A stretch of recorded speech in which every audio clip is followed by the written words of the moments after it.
CNN, in my view, should be the place where both sides can watch. And I don't think that you can say that CNN is anything but fair. I mean, look at that. We covered President Biden's exit from the race very closely, the pressure on him to get out. And I feel like I can speak with authority on this. I'm from Alabama. I'm from a very red state. I have a very conservative family, a lot of them who are Trump voters. They watch my show every night. And I think they know that they can trust me, that, you know, we call bullshit on every side. It would be wrong to imagine that things had calmed down between KaitlanCollins and Bill Maher. Even if it means jeopardizing her credibility, Kaitlan seems determined to challenge conservative ideas. Along the same lines, Bill Maher isn't backing down either. I went into detail in my earlier video on the contentious background of their continuous feud. As the argument continues, I will share with you the most recent exchanges between the two and the responses that have stoked it. But before we get into it, hit that subscribe button so you won't miss a thing. I'm KaitlanCollins. I'm inside the East Wing of the White House right now. And if you look over my left shoulder, you can see the portrait of President Barack Obama. That, of course, was his presidential portrait that was unveiled a few years ago and installed here at the White House. One question that we had coming in was whether or not that portrait would remain up. We've seen Trump removing the portraits of his former officials at the Pentagon, like General Mark Milley and his former Secretary of Defense, Mark Esper. But so far, all the portraits in the East Wing of the White House still appear to be up. It seems KaitlanCollins and CNN are more intent on bashing Trump and even taking aim at figures like Bill Maher rather than covering vital news. If they had more substantial news to tell, it's unlikely they'd be fixating on the portraits displayed in the East Wing of the White House, unless, of course, they're hunting for another reason to condemn Trump. Spoiler alert, we will discuss that later on. Given the growing number of pressing economic issues, should this truly be given top priority? Viewers appear to think otherwise. One reader noted, "Stupid thing to be reporting on at a time like this." Others also felt that it's this kind of reporting that's making CNN go out of business. They wrote, "The reason her network is going out of business is because they concern themselves with reporting on the unimportant." Others also saw the point Kaitlan was trying to make when they wrote, "She looked disappointed that more pictures weren't removed. You guys are nuts." However, not everyone dismissed the news. Some noticed Kaitlan's perspective, noting she seemed dissatisfied that more photos weren't erased. Meanwhile, a few drew analogies between KaitlanCollins and Jim Acosta, claiming they share a similar approach to journalism. Thank you, Mr. President. I wanted to challenge you on one of the statements that you made in the tail end of the campaign in the midterms. That here we go. If you don't mind, Mr. President, that this caravan was an invasion. As you know, Mr. President, I consider it to be an invasion. As you know, Mr. President, the caravan was not an invasion. It's a group of migrants moving up from Central America towards the border with the U.S. Thank you for telling me that. I appreciate it. Why did you characterize it as such? Because I consider it an invasion. You and I have a difference of opinion. I don't know about you, but I definitely see some similarities there. Anyway, back to the primary matter. Given KaitlanCollins' attitude, it's unlikely that CNN reported the White House photographs just for the purpose of it. Every move, every report, every word is deliberate, especially when it entails examining Trump and attacking the Republican agenda. Let's be honest, Kaitlan was definitely checking to see if Obama's painting was still in place, likely setting off another round of social media reaction against Trump. After all, why would Trump remove particular portraits but leave Obama's untouched? It raises questions, doesn't it? This is precisely why Bill Maher has questioned her objectivity in reporting. Time and time, she appears less like a journalist and more like a mouthpiece for Kamala Harris. Watch this. What do you think about the fact that Kamala doesn't talk to the press? In a way, I feel like it's more insulting than what Trump does. And Trump says you're the enemy of the people, which is pretty bad. What she's kind of saying is, I don't need you.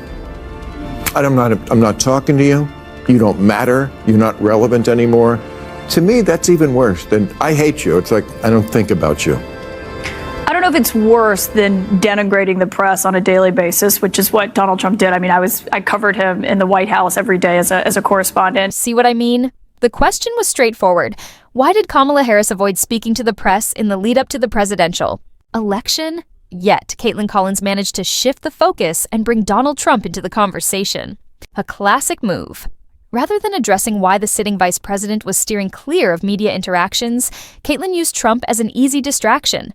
It's a well-worn tactic. When in doubt, redirect to Trump. Instead of holding leaders accountable or asking tough questions, the approach is to shift the conversation and hope no one catches on. But Bill Maher did notice, and he called it out. And honestly, can you blame Trump for labeling CNN the enemy of the people? When a journalist can't answer a direct question without detouring into criticism of Trump, that's not reporting. It's activism disguised as journalism. It's biased, misleading, and one of the reasons trust in mainstream media continues to erode. This wasn't about uncovering the truth. It was about running cover for Kamala Harris. The real issue? CNN seems to think viewers won't see through it. But Maher, he sees it clearly, and he's not afraid to say it. See what I mean? The question was straightforward. Why did Kamala Harris avoid speaking to the press in the lead-up to the presidential election? Yet, KaitlanCollins managed to shift the focus and bring Donald Trump into the conversation. A classic move. Rather than addressing why the sitting vice president was steering clear of media interactions, Kaitlan used Trump as an easy distraction. It's a well-worn tactic. When in doubt, redirect to Trump. Instead of holding leaders accountable or asking tough questions, the approach is to shift the conversation and hope no one catches on. But Bill Maher did notice, and he called it out. And honestly, can you blame Trump for labeling CNN the enemy of the people? When a journalist can't answer a direct question without detouring into criticism of Trump, that's not reporting. It's activism disguised as journalism. It's biased, misleading, and one of the reasons trust in mainstream media continues to erode. This wasn't about uncovering the truth.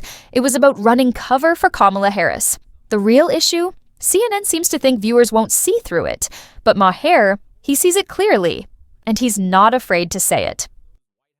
They were just gushing about how great a speech it was. And I think she did fine. I didn't think it was as good as they were making it out to be. It does look like tokenism. It's kind of like the same as The View. I don't think that you can say that CNN is anything but fair. Everyone who was speaking last night, it's not like they were all Democrats. I mean, we had Dana Bash, Jake Tapper, Abby Phillip. They come across giving that way. Analysis. They come across that way. In a moment like that, it was like 5. Maher even compared CNN to The View. Now that takes guts. He's one of the few ready to call out media bias, especially when it comes from his own side. And honestly, the comparison had me laughing. Of all the talk shows in America, Maher placed CNN on the same level as The View. That's not just a critique, it's a full-scale roast. Think about it. The View is essentially daytime TV's chaotic battleground, where facts take a back seat and shouting matches substitute genuine argument. And now Maher is saying CNN has reached the same level? Harsh, but is he wrong? When CNN's reporting is loaded with spin, bias, and emotional outbursts, the comparison starts to make sense. At least, The View knows it's opinion-based entertainment. CNN, on the other hand, still tries to promote itself as serious journalism. But when the content is more about sensationalism than facts, is there really a difference? Maher didn't just throw shade, he nearly uprooted the whole tree. And CNN, they're still pretending the sky is clear.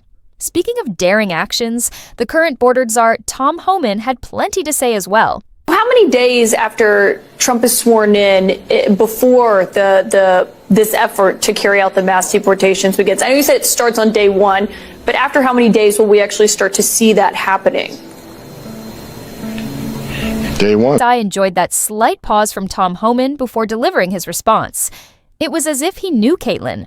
Collins was revving up for that question and had his answer prepared and ready to go. Honestly, it felt like he had been awaiting that very moment because, let's be serious, everyone saw that question coming. Predictable storylines are like sunsets.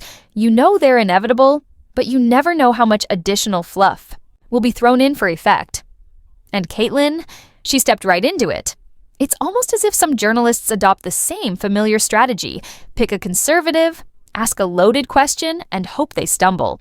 But Homan wasn't just prepared, he was ahead of the game. That pause wasn't reluctance, it was the stillness before the answer, the time where Kaitlan believed she had control right before he turned the tables. That's what makes these moments so compelling, watching a predicted media narrative disintegrate when challenged with actual facts and reasoning. And the best part? There was yet more to come. On this effort overall, in terms of what you believe you need, and you're obviously deeply familiar with how this works and what's ahead of you, you had previously said about $86 billion was the minimum this project will cost. Do you have a better estimate now as you've been developing your plan? I never said 86 billion. That was a CNN reporter that said 86 billion. Another challenging moment for the so-called bordered czar. Did you catch how CNN plays the misinformation game? First, they develop a narrative. Then, almost like clockwork, they present it as if it came straight from Trump's camp. Classic bait and switch. Tom Homan never cited the $86 billion figure. CNN did. Yet, here comes Kaitlan, tossing forth a query about that same number as if Homan himself had made the assertion. It's the media equivalent of planting evidence and then claiming astonished when they uncover it. This is how the game works. CNN throws a number into public discussion, lets it circulate, then backs conservatives into a corner with it, as if it's an uncontested truth. And the minute you challenge it, suddenly you're accused of propagating falsehoods. It's manipulative, misleading, and simply predictable. But Homan wasn't falling for it. He noticed the setup and demolished it piece by piece. And that's what makes it so compelling. Watching CNN's narrative disintegrate when confronted with real facts. It's like catching a magician in the middle of a trick. Awkward, illuminating, and honestly, very satisfying. I'll say this, 86 billion, I mean, what price you put on the young women that have been murdered and raped in this country? What price you put on, the lives of all these little girls that, there's numerous cases. What price you put on national security? Because we know a record number of people on terrorist watch that's been called on the southern border. We also know there's over 2.2 million gotaways. How many of them came from countries sponsoring terror? What price you put on the thousands of angel moms and dads who their children were buried by their parents because their children were killed by someone that's not supposed to be here. Aside from Bill Maher, Tom Homan is easily one of my favorite voices right now. I can't get enough of the way he pushes. Back against KaitlanCollins. It's like seeing a seasoned veteran at work. Instead than discussing actual solutions to the border situation, Kaitlan seems more concerned on the monies allotted for operations. But here's the catch. She's not studying the figures out of real concern for how public monies are being spent. No, she's likely searching for a way to shift the blame on the Trump administration for alleged financial mismanagement. And that ties back to what I indicated earlier, like when she was exploring the White House photos. Every move from activists, journalists is purposeful, aiming to put others on the defensive and control the narrative. It's rarely about unearthing the truth. It's about establishing traps, twisting facts, and hoping the audience doesn't catch on. But with people like Homan pushing back constantly, their method is getting tougher to continue. The more they press, the more apparent their techniques become. And trust me, people are starting to see through it. As for Tom Homan, he's just getting started. This would be an expensive operation, but in the long run, it would be a huge tax savings on the American people, because right now they're spending billions of dollars on free airline tickets, free hotel rooms, free medical care. Not talking about our education system, our trauma and hospitals, and sir, that's in perpetuity, and that's in. And that's the kind of directness many Americans have come to love from the Trump administration. No distractions, no ambiguous rhetoric, just straight language. Tom Homan didn't shy away from the realities. He publicly stated the border operation comes with a big price tag, even confessing that he didn't have the exact sum on hand. That's called transparency. It's wonderful to hear someone remark, yes, it's expensive, but it's necessary.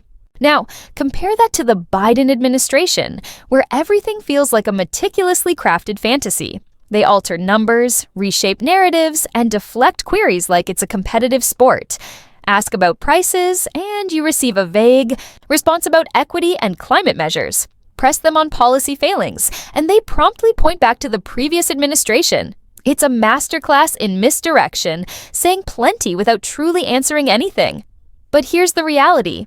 Americans are tired of the political runaround. They want real answers, not prepared talking points.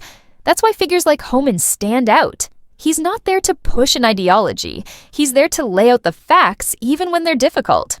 And that level of honesty, it's rare, which is exactly why more people are tuning out the noise and focusing on what genuinely matters. There are different estimates of how many undocumented immigrants are in the country and you have said everyone is on the table. If it's 11 million people and what that number looks like, what is your goal over the 4 years of the total number of people that you would like to? If you have the number of beds that you would like, if you have the number of ICE deportation officers and others that can help you with that, what is your ultimate number of that deportation that you would like to see when you're done with your job? I don't have a number. We want to arrest as many people as we can that are in the country illegally, again, based on prioritization.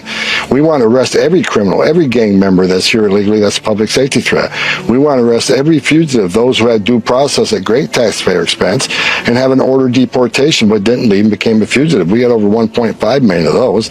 And look, we got millions of people here illegally. I've said if you're here illegally, you're not off the table. I mean, it's a violation of law. It's a crime to enter this country illegally. Honestly, it's hard to understand Kaitlan's preoccupation on statistics. It's as if she believes putting out enough figures would somehow discover a great plot. But Tom Homan keeps things straightforward. His mission is to police immigration law and jail unlawful aliens, plain and simple. Yet, for some reason, that straight response doesn't appear to register with Kaitlan. She's too focused on statistics, as if numbers matter more than real-world results. The reality is, Kaitlan doesn't appear to be searching for facts. She's hunting for a gotcha moment. If Homan had given her a real amount, she undoubtedly would have twisted it into a headline about cruelty or inefficiency. And when he didn't, she continued circling back, trying to impose a narrative. What she fails to realize is that border security isn't about reaching quotas. It's about upholding the law and protecting Americans. But that's the trouble with many in the media today. They emphasize optics over outcomes. They chase out headlines instead of actual answers. And when someone like Homan refuses to play along with their numbers game, they simply don't know how to handle it. Up next, another journalist attempts to corner Homan, but, spoiler alert, things doesn't go as planned. This administration's turned this world upside down, so now I'm being attacked, right? I got death threats. My family's not even living in my home right now. So all of a sudden, the guys who want to enforce the law are the bad guys. The guys who break the law are the victims. And for those mayors and those governors who say they're going to stop ICE from doing their job, stop me from doing this job, listen to the Lake and Riley tape. President Trump has made it clear.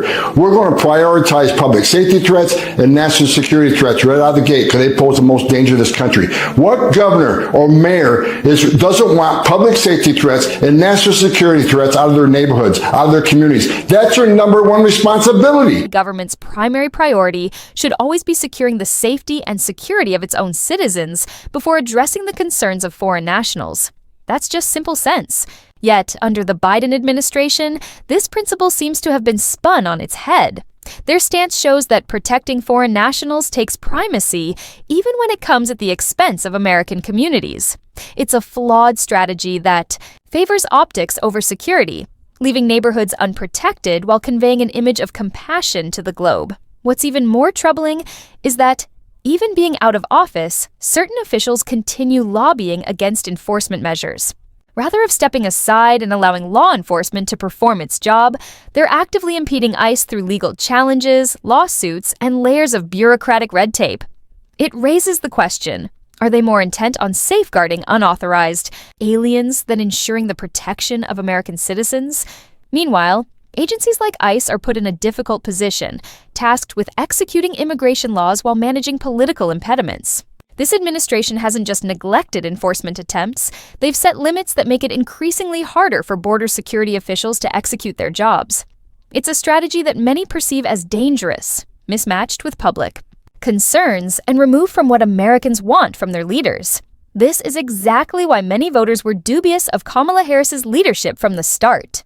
Harris would be the first woman president, first black woman president, and first Asian president. But I don't vote for who will be the first. I vote for who will win. And for whatever reason, Harris has never been popular. You can count the number of delegates she won in the 2020 primaries on one hand, as long as that hand has no fingers.